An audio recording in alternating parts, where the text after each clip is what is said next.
A struggling single mother feeds a hungry child, unaware his father is a single-dad CEO who will soon knock on her door, and falls madly in love with her. The rain tapped gently against the windows of the small diner, creating a soothing rhythm that contrasted with the quiet hum of conversation inside.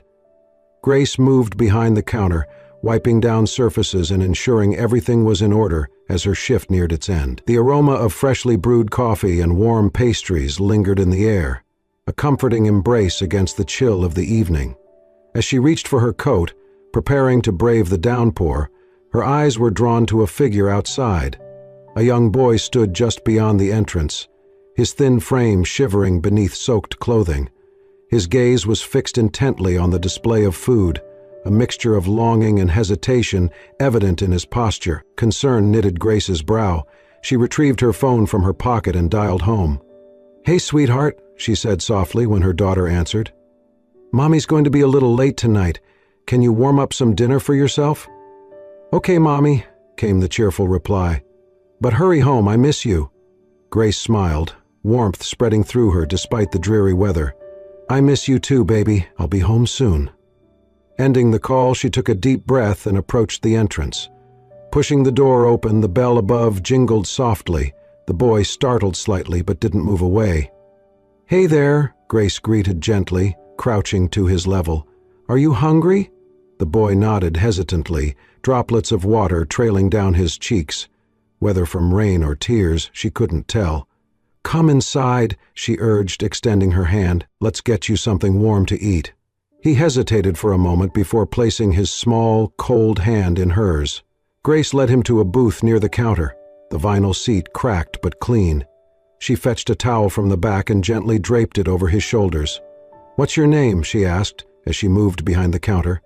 "Leo," he replied softly, his voice barely above a whisper. "Nice to meet you, Leo. I'm Grace." She offered him a warm smile before turning to the nearly empty display case. Only one plate remained, a slice of meatloaf with a side of mashed potatoes. It was supposed to be her dinner, but she didn't think twice. She plated the food, ensuring it was warm, and set it in front of Leo. His eyes widened, and he looked up at her with a mixture of gratitude and disbelief. "Go ahead," she encouraged. Leo picked up the fork and took a tentative bite. A small, contented sigh escaped his lips as he chewed, the warmth of the food seeming to seep into his very bones. As he ate, Grace noticed his thin frame and the way his clothes hung loosely on his body. Her heart ached at the sight. "Where's your family, Leo?" she asked softly. He paused, lowering his fork. I got lost," he admitted, his voice trembling. Grace's maternal instincts kicked in. "It's okay," she soothed. "We'll figure it out together." She reached for her coat and gently draped it over his shoulders, the fabric enveloping him like a protective cocoon. "This should help warm you up." Tears welled in Leo's eyes as he looked up at her. "Thank you," he whispered. Grace's smile was tender. Everyone needs a little help sometimes. As Leo continued to eat, Grace sat across from him, offering silent companionship. She had no way of knowing that this simple act of kindness would set into motion a series of events that would change both their lives forever. Grace unlocked the door to her apartment, the rusty knob creaking softly as she stepped inside. The scent of lavender-scented cleaner clung faintly to the air, familiar, homey, and humble. The apartment was small, barely enough for two, but it was theirs. A worn couch sat beneath a crooked window, and the kitchenette in the corner buzzed faintly with life. "Mommy!" Emma called out, her voice bright as she dashed from her bedroom in fuzzy socks and a too-big t-shirt, her arms flung around Grace's waist. Grace crouched down to hug her tightly, inhaling the scent of her daughter's shampoo and the slight hint of crayon wax. "Hey, baby, you eat already?" Emma nodded. "I had the leftover rice and eggs. I saved you a cookie, though." Grace smiled, her heart swelling with both pride and guilt. "Thank you, sweetheart."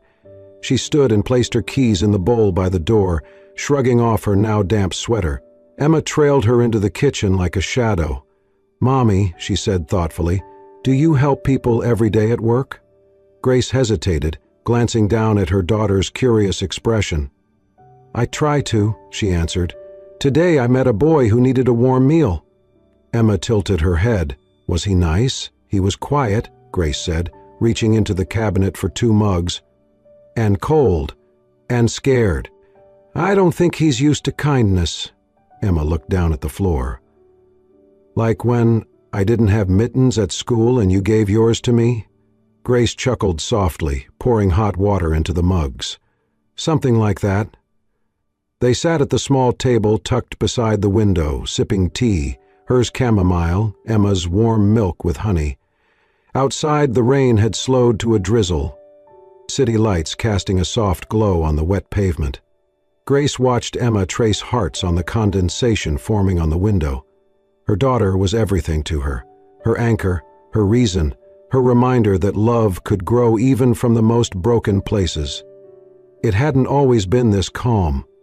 6 years ago, Grace had been 19, wide-eyed and in love with a man who promised forever. When she told him about the baby, he walked out without looking back. She remembered the sharp sting of betrayal, the tears in the bathroom, the fear of facing the world alone with a life growing inside her. But when Emma was born, everything changed. She wasn't just a girl who'd been left behind anymore. She was a mother. And that gave her strength she didn't know she had. Since then, Grace had worked every job she could find, waitressing, cleaning homes, tutoring kids after school. She'd learned to stretch a dollar so far it became an art form. Nights were long, her body tired, but she never let Emma see her break. What she lacked in money, she tried to make up for in warmth. Storytime before bed was non-negotiable. So were hugs, songs during bath time, and pancakes shaped like stars on birthdays. Her friends called her selfless, but Grace didn't see it that way. "I'm just doing what moms do," she often said. "We keep the fire lit, even when no one sees the smoke." Emma yawned, her head drooping onto Grace's shoulder. Grace ran her fingers through her daughter's hair, her thoughts drifting back to the boy at the diner. So many children in this world needed more than food. They needed to be seen, cared for, protected. Emma mumbled something in her sleep and Grace whispered, "I got you." She carried her daughter to bed, tucking her beneath their threadbare blanket with gentle hands. Then she sat beside her for a while, watching her chest rise and fall in rhythm. She thought of the boy's eyes, how surprised he looked when someone chose to be kind without asking for anything in return. That kind of surprise always broke her heart. The world had forgotten how powerful a simple act of compassion could be. Grace hadn't. And she'd make sure Emma wouldn't either. As she turned off the light and crawled into her own bed across the room, she whispered to the darkness, "Stay soft, even when it's hard. That's how we survive." And in that tiny, quiet apartment, full of second-hand furniture and first-class love, the flame kept burning. The bell above the diner door jingled lightly as the lunch crowd thinned and the afternoon lull set in. Grace was behind the counter, sleeves rolled up, hands submerged in soapy water as she washed a stack of plates that never seemed to shrink. She was humming softly to herself, an old tune her grandmother used to sing. The sound floated in the quiet air of the half-empty diner, warm and familiar, like the smell of fresh bread or the comfort of a wool blanket on a rainy day. Then the door opened. She glanced up, expecting a regular or a delivery, but instead, a tall man in a navy coat stepped inside, his tailored suit barely damp from the drizzle outside. Behind him stood a boy, wet curls and wide eyes, his expression instantly familiar, Leo. Grace froze for a moment, her fingers stilling in the sink. The boy saw her and smiled, that same bashful gratitude she remembered from yesterday, shining on his face. "Hi," he said quietly, stepping forward. Before Grace could respond, the man beside him spoke. "My son," he began, his voice low and refined, "told me someone gave him a warm meal and a warmer smile yesterday." Grace blinked. "You're his father?" The man nodded. "Nathan Carter?" He extended a hand across the counter. Grace wiped hers hastily on a towel before shaking it, her touch light, unsure. "I'm Grace," Nathan smiled. "Fitting." She tilted her head slightly, puzzled. He clarified, "Leo said you reminded him of sunlight." Grace chuckled softly, brushing a strand of damp hair behind her ear. "I think he was just cold and hungry. Anyone would have helped. "I'm not so sure about that," Nathan said gently. An awkward pause stretched between them until Grace gestured toward a booth. "Please sit. Can I get you something? Hot chocolate, maybe?" Leo nodded eagerly. Nathan gave a soft chuckle and followed his son. Grace returned moments later with 2 mugs, steam curling upward like whispered secrets. She set them down, then leaned slightly on the counter, unsure what else to say. "You don't remember me, do you?" Nathan asked. Grace blinked. "Should I?"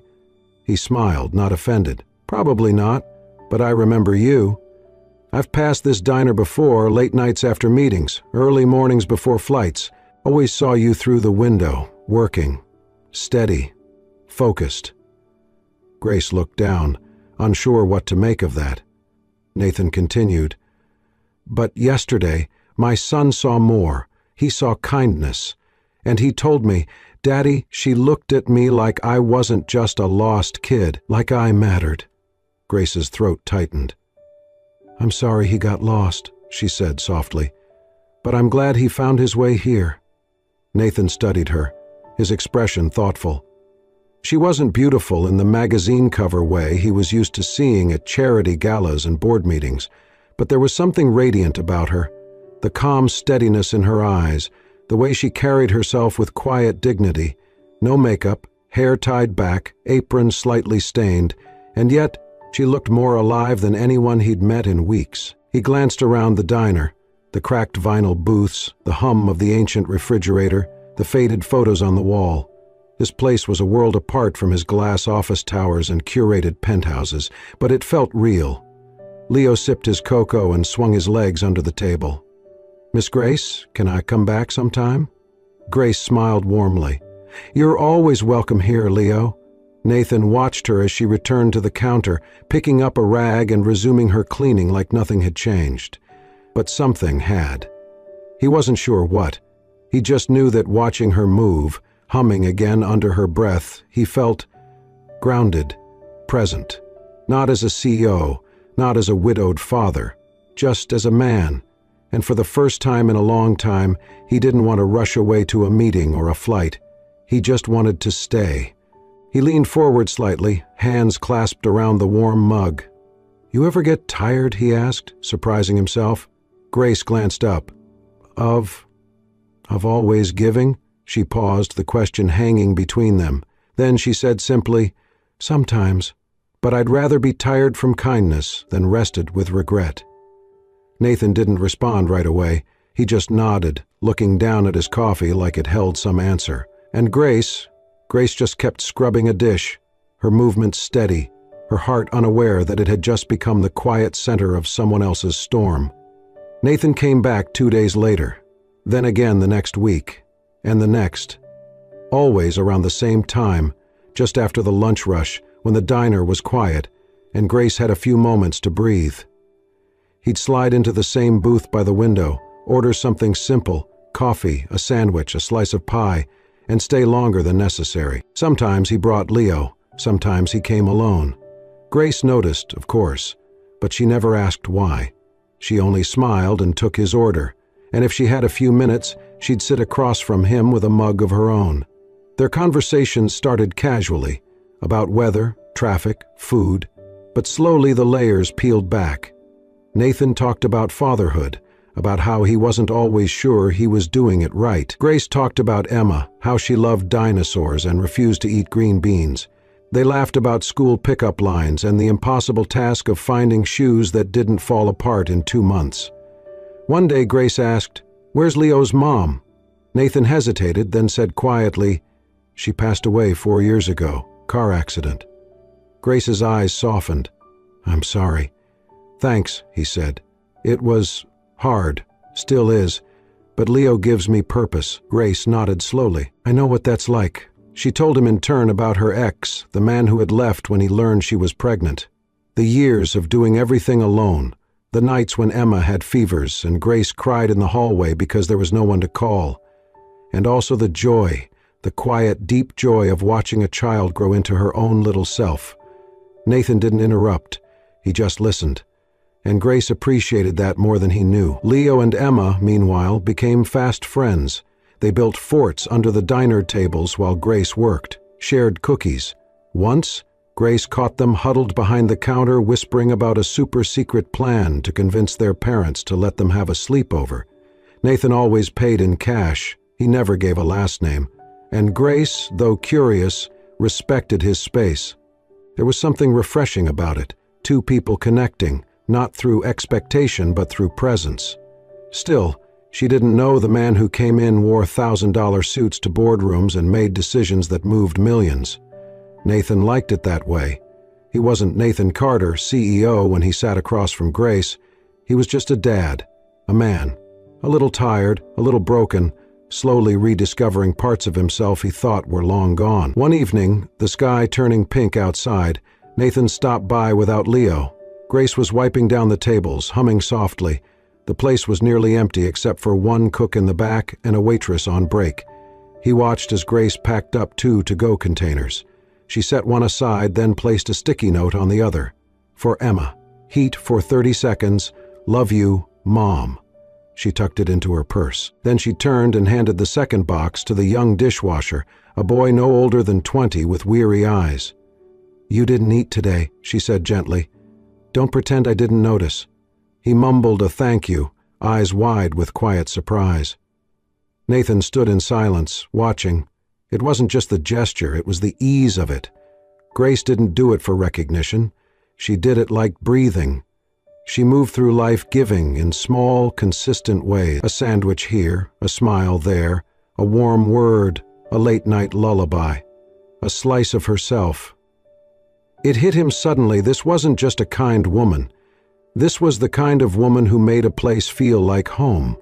The kind of woman who could hold grief in one hand and grace in the other. The kind he never thought he'd meet, and never knew he was waiting for. Later, as he sipped the coffee she'd poured him, Nathan said, You give a lot. Grace smiled, tired but open. I get a lot back. He tilted his head. Like what?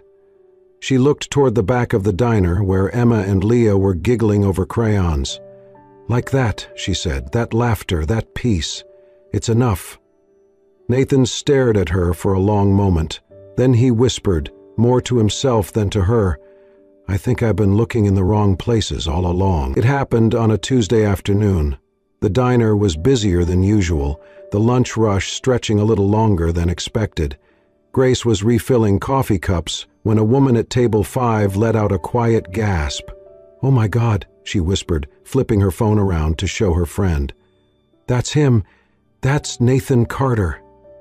Grace didn't pay much attention at first. She was balancing 3 plates and moving on autopilot.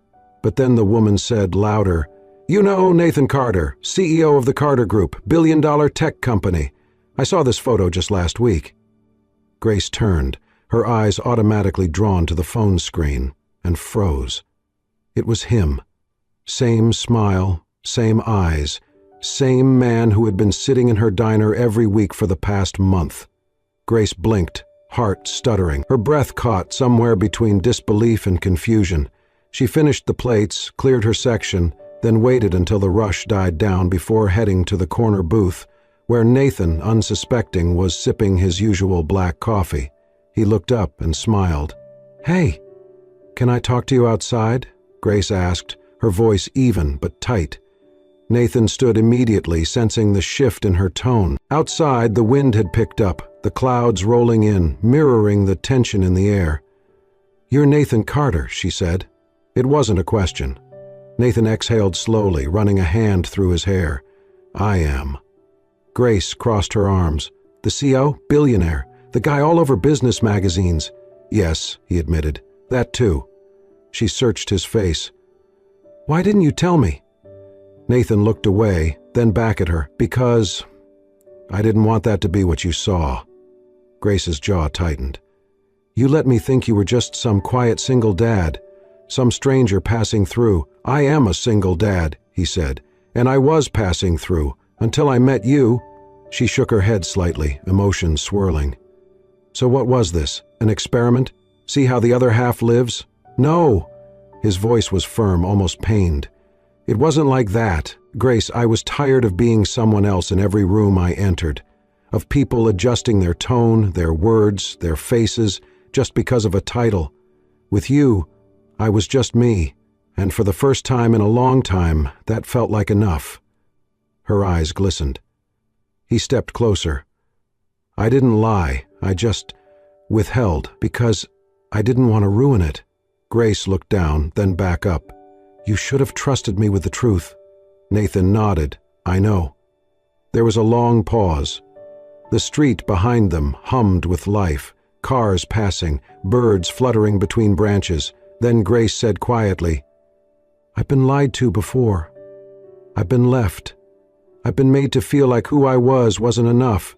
And when you didn't tell me, it felt like that again. I'm not him, Nathan said softly. No, she agreed, but I'm still me. She didn't yell, she didn't cry. She just stepped back. I need some space, she whispered. Nathan's throat tightened, but he didn't argue. He only nodded. I understand. Grace turned and walked back into the diner, the bell chiming faintly behind her, and Nathan stood alone on the sidewalk, watching her disappear, knowing he had never wanted anything more than one more moment in her sunlight. The call came in the middle of a rainy afternoon. Grace had just finished wiping down the last table when her phone buzzed. It was Nathan. Grace, his voice was urgent but steady. I need your help. Leo has a fever, high. He's with the nanny, but I'm stuck in a meeting across town. Can you take him to the hospital? She didn't hesitate. Of course. Text me the address. I'm on my way. 20 minutes later, Grace walked into Nathan's high-rise building, took the elevator up to the condo, and found Leo curled on the couch, flushed and shivering, cheeks pink with heat. The nanny was clearly panicked. He keeps asking for his dad, she said, but I can't reach him again. Grace crouched beside Leo, gently touching his forehead. I'm here, sweetheart, she whispered. We're going to the hospital now, okay? I've got you. Leo didn't speak, just nodded weakly, his eyes half-lidded. Grace bundled him in a blanket, carried him down to her car, and drove through the rain, speaking to him softly the whole way. At the hospital, she stayed by his side through the check-in, the blood draw, the monitoring. She stroked his hair while he dozed, helped him sip water, talked the nurse into letting him lie in her lap.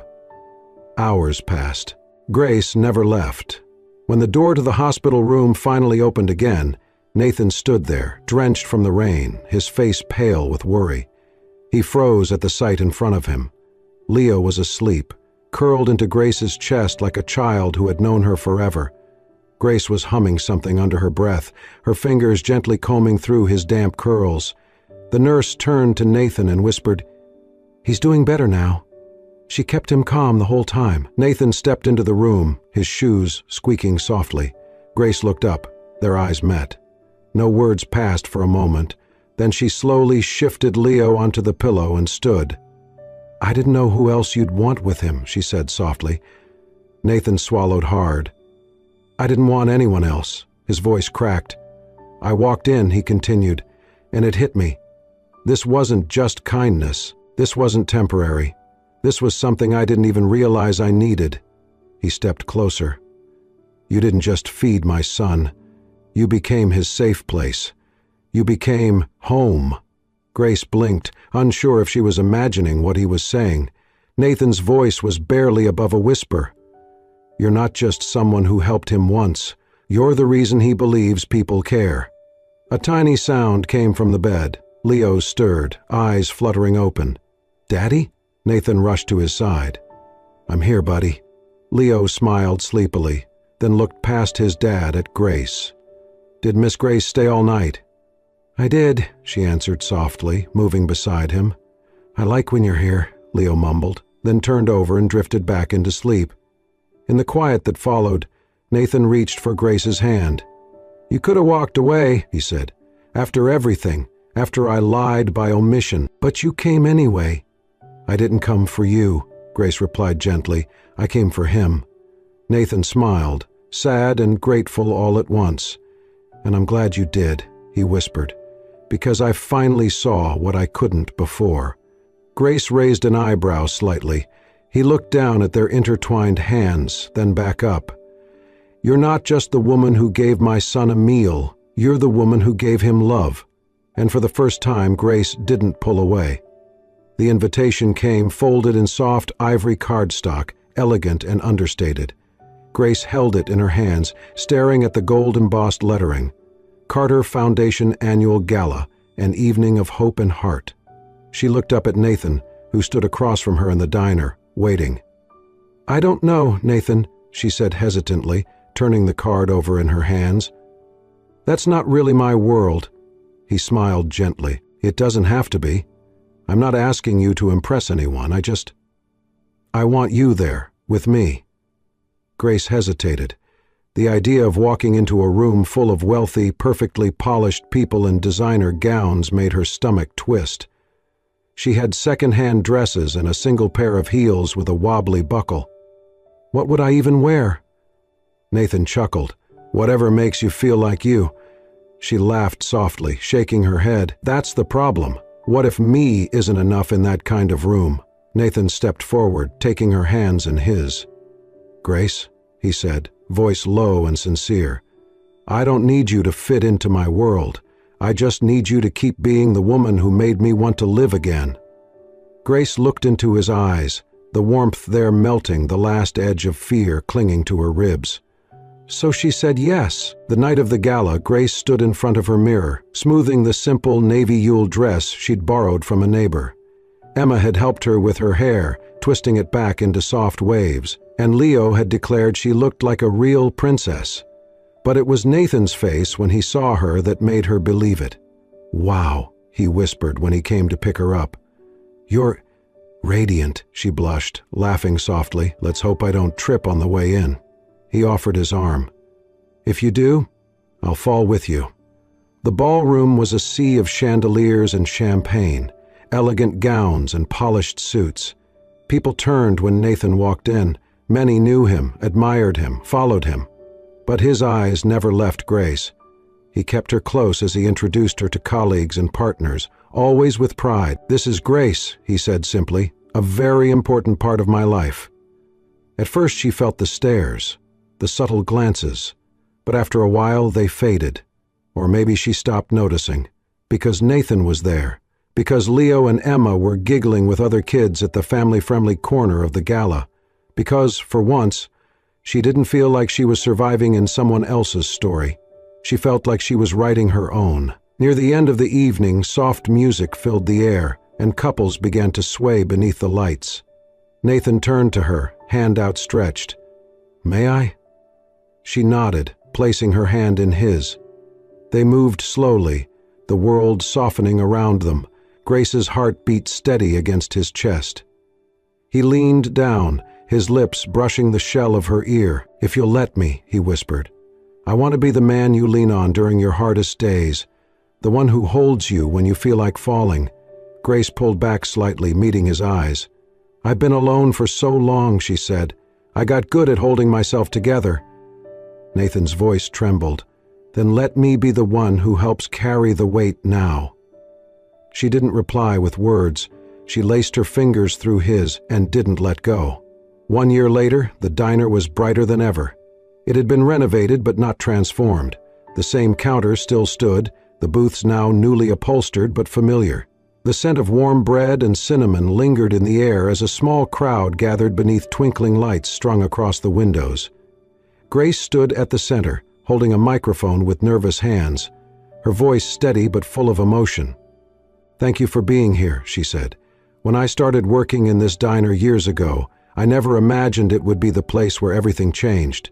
Today, we're launching the Warm Plate Full Heart Foundation, an effort to help single mothers and children who, like me and my daughter once did, just need a hand to hold and a warm meal to get through the day." Applause filled the room. Nathan watched her from the crowd, heart full, Leo and Emma standing beside him, each holding a small flower. When the applause faded, Grace stepped aside, wiping a tear discreetly from her cheek. That's when Nathan moved. He stepped up to the makeshift stage, cleared his throat, and took her hand. The room fell silent again, the way only love could hush a room full of hearts. "I wasn't planning to speak," Nathan said, smiling. "But then again, Nothing about Grace ever goes according to plan, and I've never been more grateful for that. Laughter, a few sniffles. He turned to her fully now, holding her gaze. Grace, you gave my son something no one else did. You gave him dignity, warmth, and love when you had so little to spare. And somehow, you gave me even more. He reached into his coat pocket and pulled out a small box. The room gasped softly as he dropped to one knee. You gave us a meal, Grace, he said, voice breaking. Now, would you give me forever? A beat, then quietly, will you marry me? Tears spilled down Grace's cheeks as she nodded, unable to speak through the lump in her throat. Yes, she finally whispered. Yes, Nathan. Leo and Emma ran forward, throwing their arms around them. The crowd erupted in applause and cheers, the little diner filled with joy so palpable it clung to the air like sunlight. 5 years later, a modest house sat on a hill at the edge of town, surrounded by tall trees and a garden full of wildflowers. The walls were lined with family photos, mismatched frames filled with laughter, scraped knees, bedtime stories, and lazy Sunday mornings. Inside, Grace flipped pancakes in the kitchen while humming a soft tune. Emma, now 11, helped slice strawberries. Leo, a year older, set the table with practiced care. From down the hall came the sound of tiny feet. Ella, their 3-year-old daughter, burst into the kitchen wearing a princess dress and holding a crayon drawing. Mommy, I made you and Daddy and me and the doggy. Grace crouched down, taking the picture with a laugh. We don't even have a doggy yet. Not yet, Ella insisted. But we will. Nathan appeared in the doorway, tousled hair and reading glasses still perched on his nose. He smiled at the scene, his daughters, his son, the woman who saved them all, and walked over to kiss Grace on the forehead. Story time after breakfast? Always, she replied. Later, as the kids played in the yard, Nathan and Grace stood on the porch, coffee mugs in hand. The wind rustled the trees, carrying with it the sound of laughter and squeals of joy. Nathan wrapped an arm around her waist, pulling her close. You know, he said, voice low, there was a time I thought I had everything. She looked up at him. And then I lost it all, he continued. But now, I know better. He kissed her temple. Now, I just have you. And them. And this is everything. Grace rested her head against his chest, the steady beat of his heart the only rhythm she ever wanted to follow, and in that moment, beneath the morning sun, with the world still sleepy around them, they stood not as survivors of broken paths, but as builders of something whole. A home, a family, a love story that began with a plate of food and became a lifetime. Sometimes all it takes is a single act of kindness, a warm plate, a gentle smile, a simple yes, to rewrite the course of a life. Grace didn't give to be noticed. She gave because it was who she was. And in doing so, she didn't just feed a hungry child, she fed a future, a family, and a love story destined to last a lifetime. If this story touched your heart, reminded you of the beauty in everyday kindness, or simply made you believe in second chances, please like, share, and subscribe to Soul-Stirring Stories, where every tale is a reminder that the smallest actions can lead to the most life-changing moments. Until next time, keep your heart open and your hands ready to lift someone else.